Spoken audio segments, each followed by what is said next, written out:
সকলকে নমস্কার।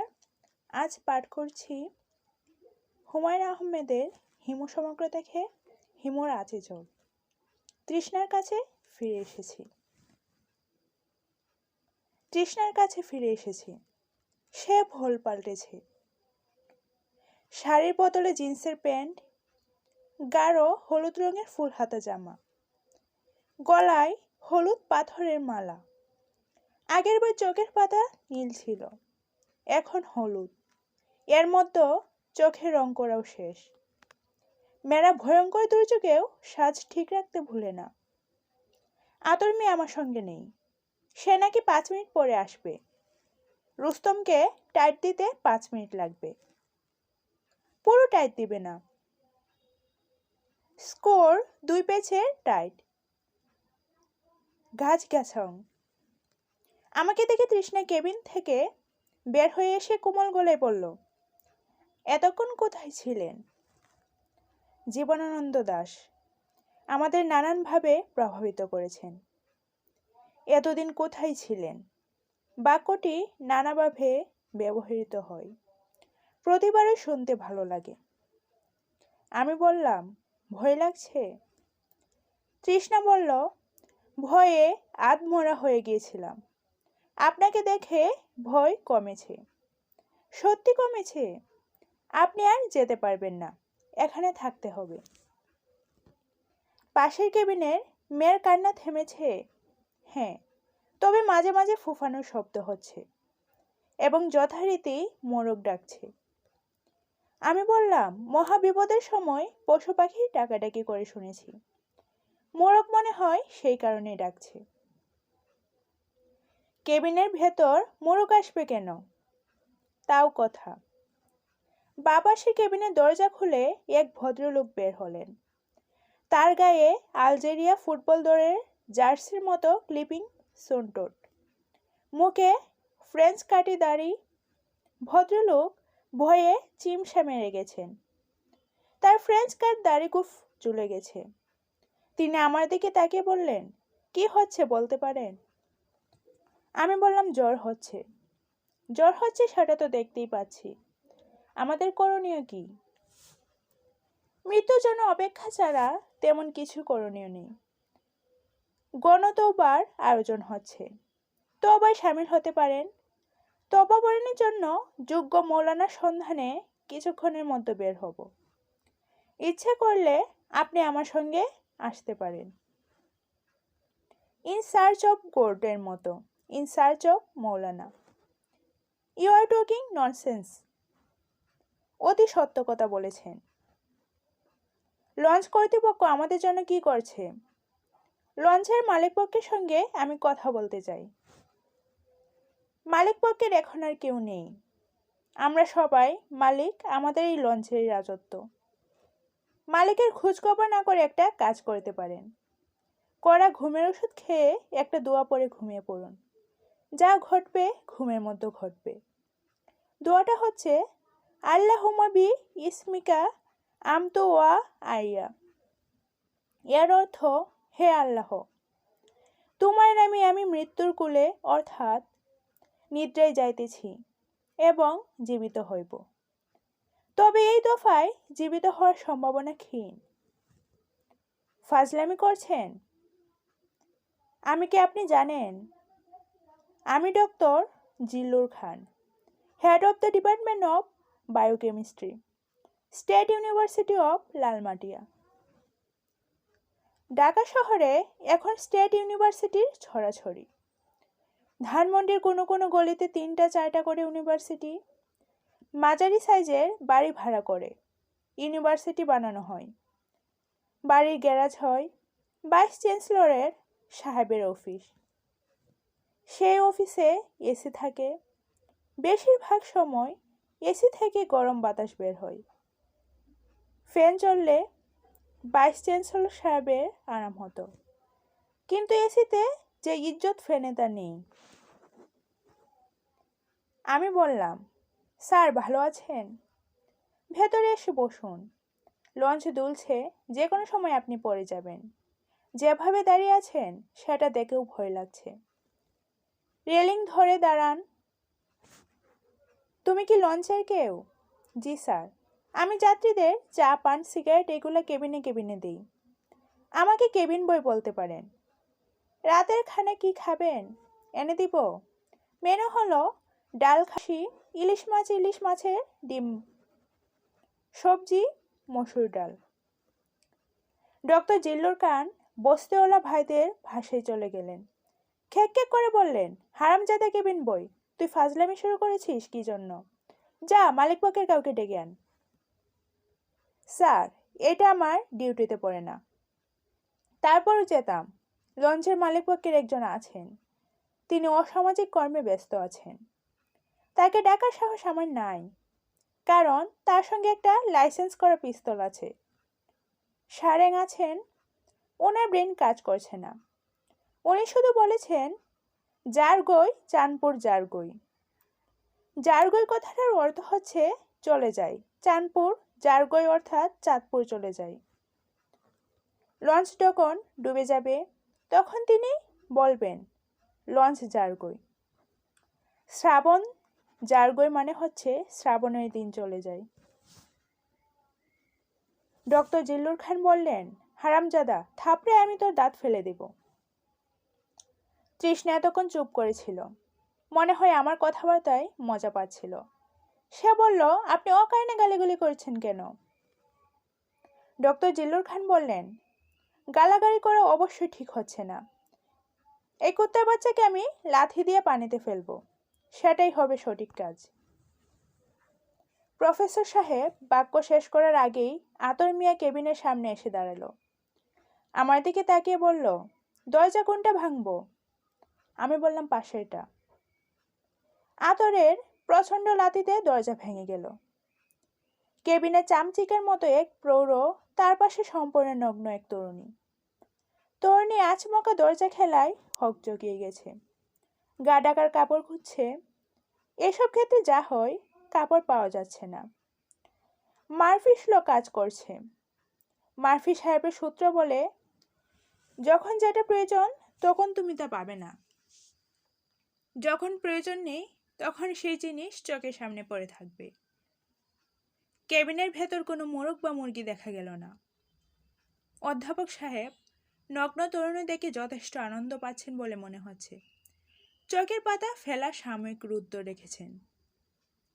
আমি বললাম, আমি আমার গায়ের চাদর বের করে প্রৌঢ়ের দিকে এগিয়ে দিতে দিতে বললাম, চাদরটা দিয়ে ডেকে দিন।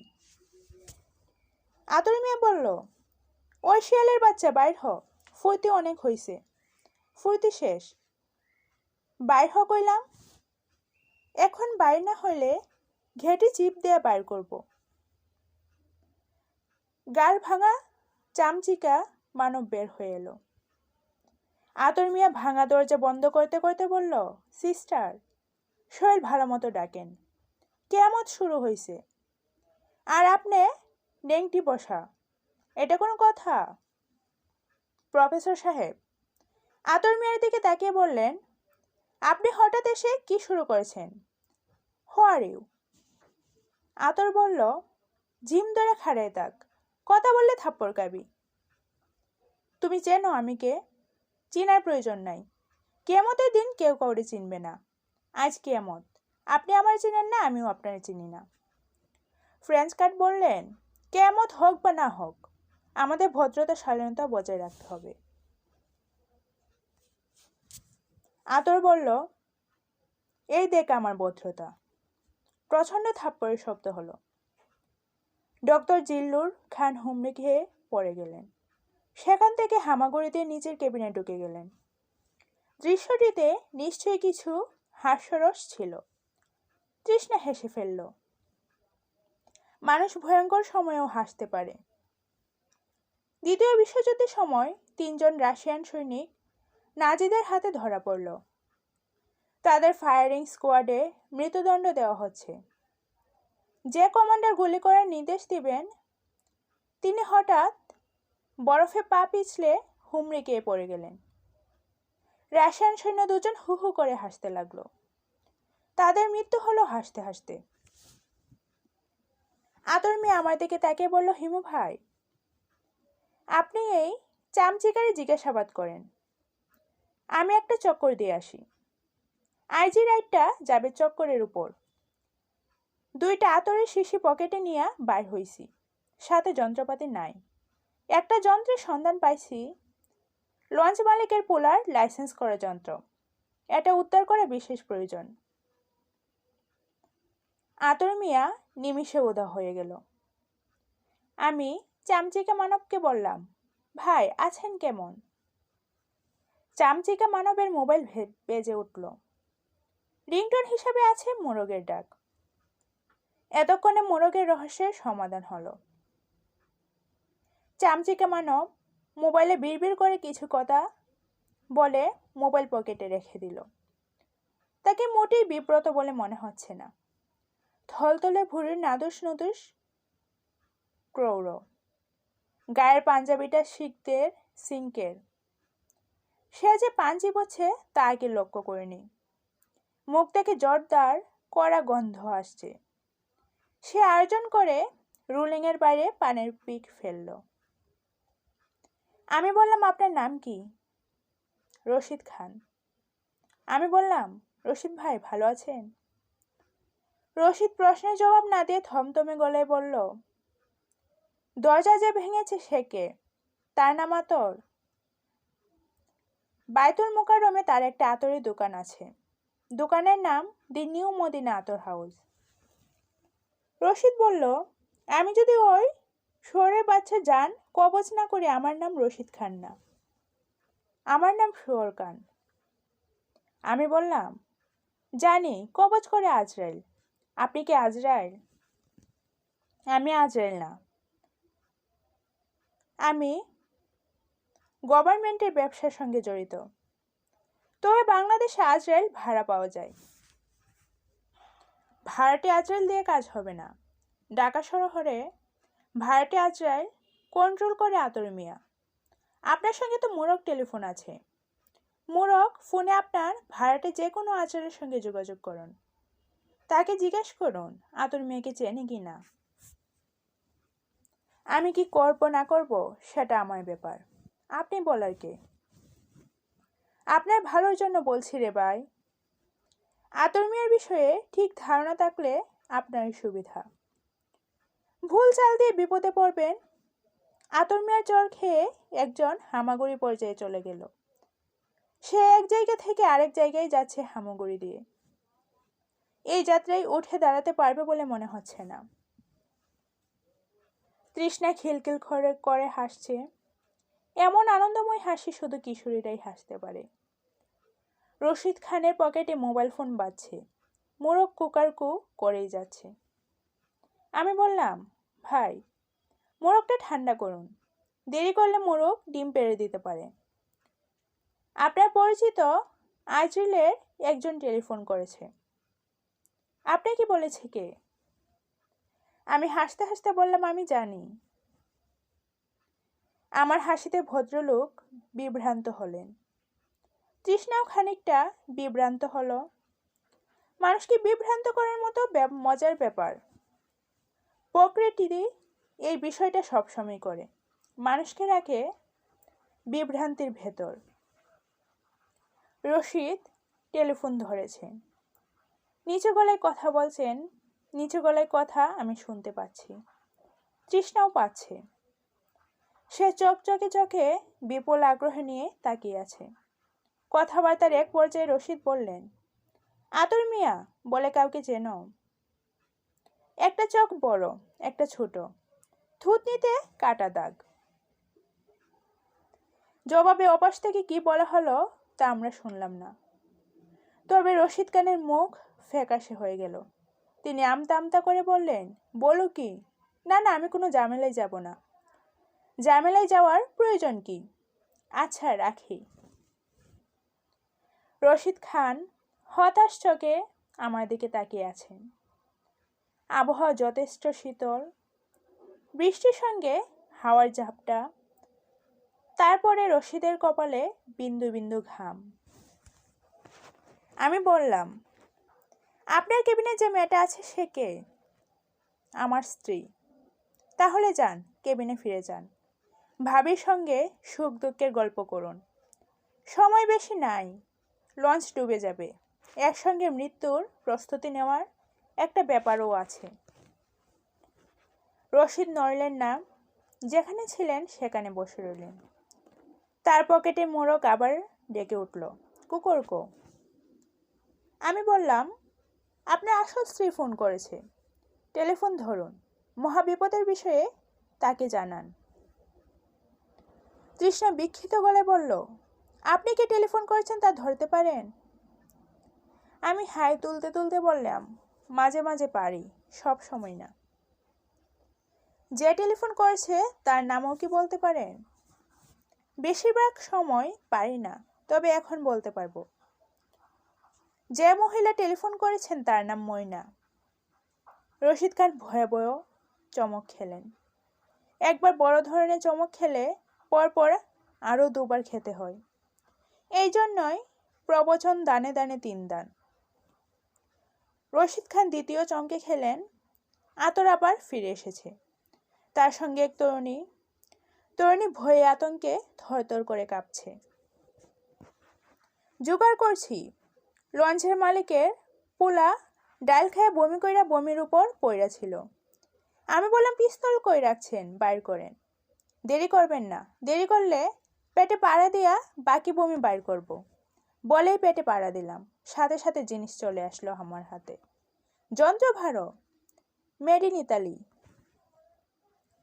আমি বললাম, সঙ্গের মেয়েটাকে? আতর হাই তুলতে তুলতে বলল, এর নাম সীমা, প্রফেসর সাহেবের ছাত্রী। স্যারের সঙ্গে ভ্রমণের জন্য এসেছিলেন। সুযোগ বুঝে লঞ্চের মালিকের ছেলের কেবিনে ওনাকে ঢুকিয়ে দিল। যে ভ্রমণের জন্য উনি এসেছিলেন সেই ভ্রমণেই ওনার হয়েছে। স্যারের বদলে লঞ্চ মালিকের ছেলে কনদের সঙ্গে সময় কাটিয়েছেন। সীমা ফুঁফিয়ে উঠল। আতর বলল, সিস্টার, আপনার সারা শরীর বমিতে মাখামাখি। আগে টয়লেটে যান, সাবান দিয়ে ভালো মতো স্নান করে স্যারের কাছে যান, বিদ্যা শিক্ষা নেন। তৃষ্ণা বিস্মিত দৃষ্টিতে সীমার দিকে তাকিয়ে আছে।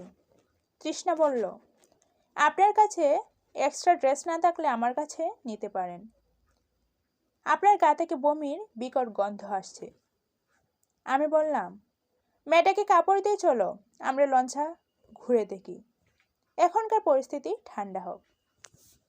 তৃষ্ণা বলল, আপনি না বললেও আপনি যেখানে যাবেন আমি আপনার পেছনে পেছনে যাব। আজ রাতের জন্য আমি হব মেরি লিটল ল্যাম্প। লঞ্চ দুলছে, ভীতিকর দুলুনি না, আরামদায়ক দুলুনি। বৃষ্টি ঝরেই যাচ্ছে। আমি তৃষ্ণাকে নিয়ে পরিদর্শনে বের হয়েছি। তৃষ্ণার হাতে খেলনার মতো দেখতে ভিডিও ক্যামেরা। এই মেয়েটির ভয়ডর এখন যে চলে গেছে তা বোঝা যাচ্ছে। মহাবিপর্যয়ের ছবি তুলতে পারার আনন্দেই এখন সে আনন্দিত। তৃষ্ণা হঠাৎ থমকে দাঁড়িয়ে বলল, হিমু, আমরা মহাবিপদে আছি, কিন্তু আমার ভালো লাগছে। আমার কাছে মনে হচ্ছে আমি স্পিলবার্গের কোনো ছবিতে অভিনয় করছি। ছবির শেষ দৃশ্য, লঞ্চ ডুবে যাবে, আমরা দুজনে একটা কাঠের মৃত্যুত্ব ধরে বেঁচে থাকব। আমি বললাম, অভিনেত্রী, মন দিয়ে শুনুন, হাঁটার সময় রেলিং ধরে হাঁটুন। আপনার ক্যামেরা কিন্তু ভিজে যাচ্ছে। আমি ওয়াটারপ্রুফ ক্যামেরা, এটা ওয়াটারপ্রুফ ক্যামেরা, ভিজলেও কিছু হবে না। স্কুবা ডাইভিং এ ক্যামেরা ব্যবহৃত হয়। তাহলে তো কথাই নেই। লঞ্চ তো যখন ডুবে যাবে আপনিও ডুববেন এবং তখনও ছবি তুলবেন।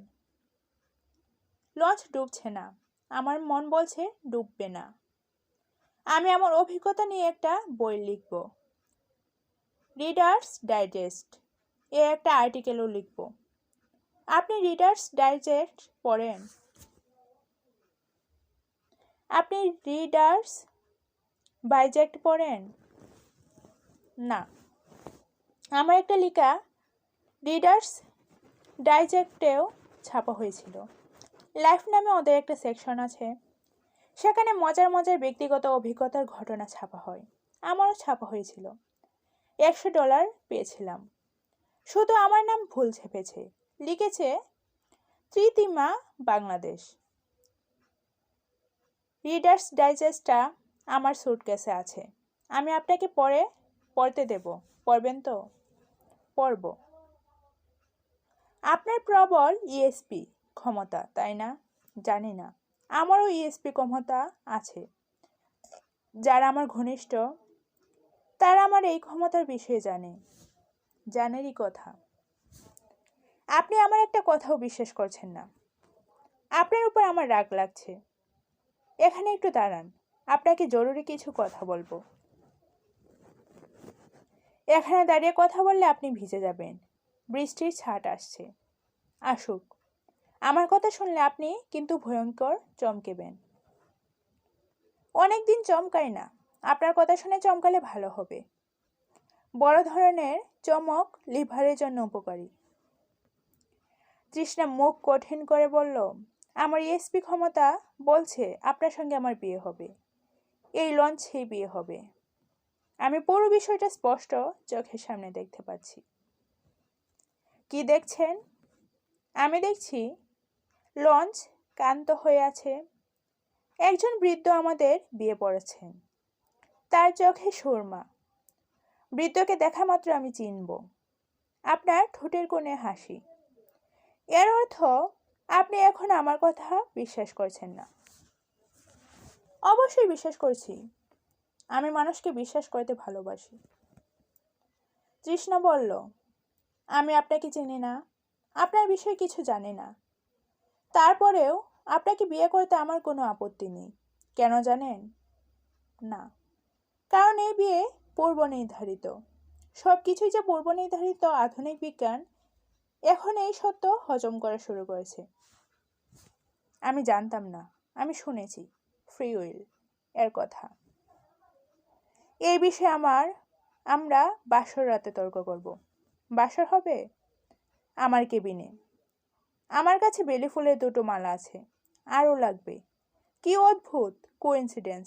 সুটকেসে ফুল আঁকা একটা চাদর আছে। এখন চলুন আমরা বুড়োটাকে খুঁজে বের করি। চলো। আমরা বুড়োর সন্ধানে প্রথমে গেলাম লঞ্চের সারাংয়ের ঘরে। এর আগে সারাংকে দেখেছি বিছানায় শোয়া। এখন দেখলাম বসা অবস্থায়। সারাংয়ের চোখ রক্তবর্ণ। সারাং তৃষ্ণার দিকে তাকিয়ে পরিচিত জনের গলায় বলল, সকিনা, গম আছনি? চাঁদপুর জারগই। তৃষ্ণা বলল, এই বুড়া না। আমরা দ্বিতীয় বুড়োর সন্ধানে বের হলাম। এই বুড়ো আমার পরিচিত। তার কাছ থেকে চাদর নিয়েছিলাম। বুড়ো ঠিক আগের জায়গায় বসে আছে। তার দৃষ্টি নিজের হাতের লাঠির দিকে। জাহাজ দুলছে। জাহাজের সঙ্গে বৃদ্ধও দুলছে। মনে হচ্ছে বিশাল রকিং চেয়ারে সে বসা। বৃদ্ধ আমার দিকে তাকিয়ে অবাক হয়ে বলল, বাজান, আমার চাদর কই? আমি বললাম, চাদর জায়গা মতোই আছে। শীত লাগতেছে, চাদরের প্রয়োজন ছিল। আমি বললাম, ঝড় ঠিক মতো উঠুক, চাদর এনে রেলিংয়ের সঙ্গে আপনাকে বেঁধে দিব, যাতে উড়ে গিয়ে পানিতে না পড়েন। তৃষ্ণা বলল, আপনি কি নাকি চেনেন? আমি বললাম, চিনি। জয়টা ঠিক মতো উঠলে জাহাজের যাত্রী সবাই সবাইকে চিনবে। তৃষ্ণা বলল, আপনাকে অতি জরুরি কথাটা জিজ্ঞেস করা হয়নি। আপনি কি ম্যারিড? না। দেখুন আমার অবস্থা। বিয়ের সব ঠিকঠাক করে ফেলেছি, অথচ আপনাকে জিজ্ঞেস করা হয়নি আপনি ম্যারিড কিনা। আমি বললাম, দুর্যোগের সঙ্গে স্বপ্নের মিল আছে। স্বপ্নে লজিক কাজ করে না।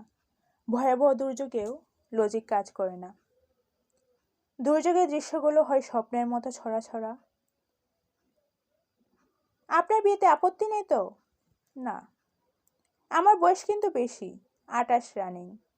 বাঙালি ছেলেরা শুনেছি অল্প বয়সী মেয়ে বিয়ে করতে চায়। বাঙালি ছেলেদের অদ্ভুত মানসিকতা। তারা খুবই কম বয়সী মেয়ে বিয়ে করতে চায়, কিন্তু তাদের হতে হবে উচ্চ শিক্ষিত।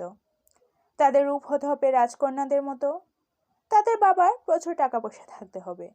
অথচ ছেলে কিন্তু ভেগাবন্ড। আপনি কি ভেগাবন্ড? হ্যাঁ। কি যন্ত্রণা! আমি যে জিনিস পছন্দ করি না সবই আমার কপালে এসে জুটে। বিয়েটা কি তাহলে বাতিল?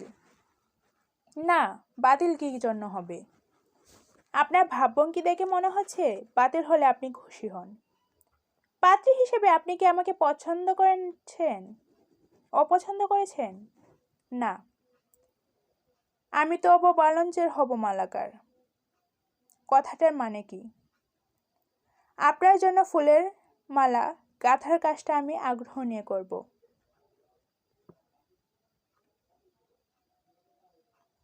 কার কবিতা? রবীন্দ্রনাথের। শুনুন, কখনোই আমার সঙ্গে কবিতা কপচাবেন না। কবিতা হচ্ছে অলসের বিলাস। আমি অলস মানুষ পছন্দ করি না। আচ্ছা। তৃষ্ণা বলল, এই মুহূর্ত থেকে আপনি আমাকে তুমি করে বলবেন, তুমিও তুমি করে বলবে, আমিও তুমি করে বলবো। এতে আপনার কোনো সমস্যা আছে? না। হেমো, তোমার মতো আমি গা ছাড়া বাপ দেখছি কেন? ঠিক করে বলো, স্ত্রী হিসেবে তুমি কি আমাকে পছন্দ করছো না? দয়া করে ঝেড়ে কাশো। আমার একটা গুণ শুনলে তুমি চমকে উঠবে। বলবো? বলো। বেকারি। আমি ভালো পারি, কোর্স নিয়েছি। বেকারি কি? কেক পেস্ট্রি এসব বানানো। আমি যে স্ট্রিটে থাকি সেখানে কুকি বানানোর একটা কম্পিটিশন হয়। কুকি হলো বিস্কিট। আমি সেই কম্পিটিশনে অনারেবল মেনশন পেয়েছি। চমৎকার। ধরা যাক কয়েকটা ইঁদুর এবার। এর মানে কি? কবিতার লাইন। বাঙালিদের রোমান্টিসিজম কয়েক লাইন কবিতা আবৃত্তিতে সীমাবদ্ধ। আমার জন্য খুবই বিরক্তকর। আগে একবার বলেছি, এখন আরেকবার বলছি, দয়া করে আমার সামনে কবিতা আবৃত্তি করবে না। করব না। শেষ পর্যন্ত বৃদ্ধ খুঁজে পাওয়া গেল। তৃষ্ণা চেঁচিয়ে বলল, ওই তো উনি। আমি নাকি স্বপ্নে স্পষ্ট দেখছি। তৃষ্ণা দেখাচ্ছে খুনের আসামি পীর কুতুবিকে। আমি বললাম, ওনার হাতে হাত করা পরানো। স্বপ্নেও কি তাই দেখেছ? স্বপ্নে হাত করা দেখিনি। হাত করা কেন? উনি 3টা খুন করেছেন। তাকে বরিশাল নিয়ে যাওয়া হচ্ছে ফাঁসি দেওয়ার জন্য। ইন্টারেস্টিং ব্যাপার তো। আমি ওনার একটা মিনি ইন্টারভিউ নিতে চাইলে উনি কি রাজি হবেন? অবশ্যই রাজি হবেন। ইন্টারভিউ দেওয়ার জন্য উনি মুখিয়ে আছেন। আমাদের বিয়ের কাজে হবেন কি না তা আগে জেনে নিই। জানি না। তৃষ্ণা পীর সাহেবের দিকে খানিকটা এগিয়ে এসে বলল, আচ্ছা শুনুন, আপনি কি একটা বিষয় পড়াতে পারবেন? একটা বিয়ে। আমরা দুজন বিয়ে করব, কাজই পাচ্ছি না। পীর সাহেব বললেন, বিয়ে পড়াতে পারবো, কিন্তু এখন পারবো না। প্রাকৃতিক দুর্যোগে বিয়ে পড়ানো যায় না। এই মশলা অনেকেই জানে না। ভূমিকম্প, জলোচ্ছ্বাস, ঝড় তুফান এসবের মধ্যে বিয়ে হবে না। কেন? এগুলো হচ্ছে রোজ কিয়ামতের ছোট ছোট নমুনা। রোজ কিয়ামত যেমন বিয়ে হবে না, এখনো হবে না। ঝড় তুফান থামুক, বিয়ে পড়িয়ে দিব।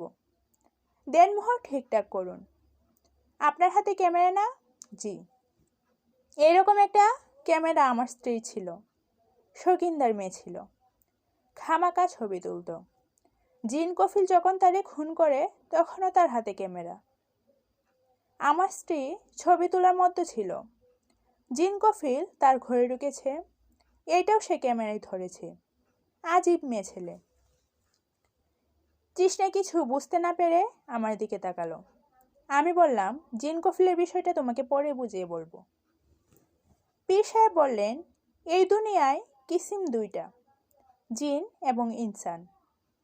বুঝাই, বলার কিছু নাই। আমি বললাম, আপনার স্ত্রীর ক্যামেরায় কি জিনের ছবি উঠেছে? উহু, আমার ছবি উঠেছে। জিন আমার রূপ ধরে তার ঘরে ঢুকেছে। জুনের এই ক্ষমতা আছে। আপনারা দুজন এখন যান। এশা নামাজের সময় পার হয়ে গেছে। এখন নামাজ আদায় করব। সামান্য দেরি হয়েছে। ওসি সাহেবের কানে ফায়ারিং হবে সেটা দেখার জন্য অপেক্ষায় ছিলাম। ফায়ারিং এখনো হয় নাই। মন বলতেছে নামাজে দাঁড়াবো আর ফায়ারিংটা হবে। জিন কফিলের বদমাইশি। একটা মজার জিনিস দেখতে চাই, সে আমারে দেখতে দিবে না। তৃষ্ণা বলল, ফায়ারিং কি? ইনার কথাবার্তা তো আমি কিছুই বুঝতে পারছি না। তৃষ্ণার কথা শেষ হওয়ার আগে বাতাসে প্রবল ধাক্কায় লঞ্চ ডান দিকে কাত হয়ে গেল। পীর কুতুব বিকট ধ্বনি দিলেন, আল্লাহু আকবর। জাপং শব্দ হলো। পীর কুতুবই ওসি সাহেবকে নিয়ে পানিতে ঝাঁপিয়ে পড়ল। পুলিশের মধ্যে যে ব্যাপক চাঞ্চল্য আশা করেছিলাম তা দেখা গেল না। একজন শুধু পানিতে ছয় ব্যাটারি টর্চের আলো ফেলতে লাগলো। কিছুক্ষণের মধ্যে সেই আলো নিভে গেল। টর্চ বৃষ্টির পানিতে ভিজছে। কিছুক্ষণ আলো দিয়ে সে নিভে যাবে, এইটাই নিয়তি। ঘটনার আকস্মিকতায় তৃষ্ণা হতভম্ব। সে বিড়বিড় করে বলল, এরা তো ডুবে যাবে। আমি ছোট্ট নিঃশ্বাস ফেলে বললাম, পীর কুতুবই ডুববেন না। তিনি ডান্ডা বেরি পড়া অবস্থায় মোহনা পার হবেন। ওসি সাহেব ডুবে যাবেন। আমার ধারণা এর মধ্যে ডুবেও গেছেন। তৃষ্ণা বিড়বিড় করে বলল, কি সর্বনাশ। আমি বললাম, সর্বনাশ তো বটেই। তোমারই কাজ, তোমার কাজেও কিন্তু ভেসে চলে যাচ্ছে। কাজই যাই গই, কাজই যাই গই। যারা গই করছো কেন? যারা গই হচ্ছে ভেসে চলে যাচ্ছে। তাতে তোমার আনন্দ কেন? মুসলমানদের বিয়েতে কাজেও লাগে না। আমি বইতে পড়েছি, কবুল বললেই হবে। পুলিশ 4 জন লাফ দিয়ে উঠল। তৃষ্ণার কথা শেষ হওয়ার আগেই গুলির শব্দ হলো। পুলিশ 4 জন লাফ দিয়ে উঠল। তাদের মুখ ফ্যাকাশে। গুলি বস্তু পুলিশ সবচেয়ে ভালো জানে। গুলির শব্দে আতঙ্কে তারাই সবার আগে অস্থির হয়। তৃষ্ণা বলল, গুলি কোথায় হয়েছে? পুলিশের একজন বলল, আমার বন্দুক থেকে মিসফায়ার হয়ে গেছে ম্যাডাম। তৃষ্ণা বলল, আপনি গুলি হয়ে গেছে মানে কি? মানুষ মারা যেতে পারত। যার বন্দুক থেকে গুলি হয়েছে সে বিনয়ের সঙ্গে বলল, আল্লাহ পাকের হুকুম ছাড়া কারো মৃত্যুদণ্ড হবে না আপা, চিন্তার কিছু নাই। আমরা তাকিয়ে আছি কুতুবীর দিকে। কুতুবী কিছুক্ষণের মধ্যেই লঞ্চের আড়ালে চলে গেলেন। পুলিশের একজন হাফচারের মতো করে বলল, সবই আল্লাহ পাকের ইচ্ছা। হিমুর আছে জলে তৃষ্ণার কাছে ফিরে এসেছি। এই পর্বটি এখানে শেষ। পরবর্তী লঞ্চের নিয়ন্ত্রণ এখন আতর মিয়ার হাতে। পর্বটি শুনতে অবশ্যই চ্যানেলটিতে যারা নতুন, চ্যানেলটি সাবস্ক্রাইব করে পাশে থাকা বেল আইকনটি বাজিয়ে দিবেন। সকলে চ্যানেলটির সঙ্গেই থাকুন নিত্য নতুন উপন্যাস শোনার জন্য। সকলকে ধন্যবাদ।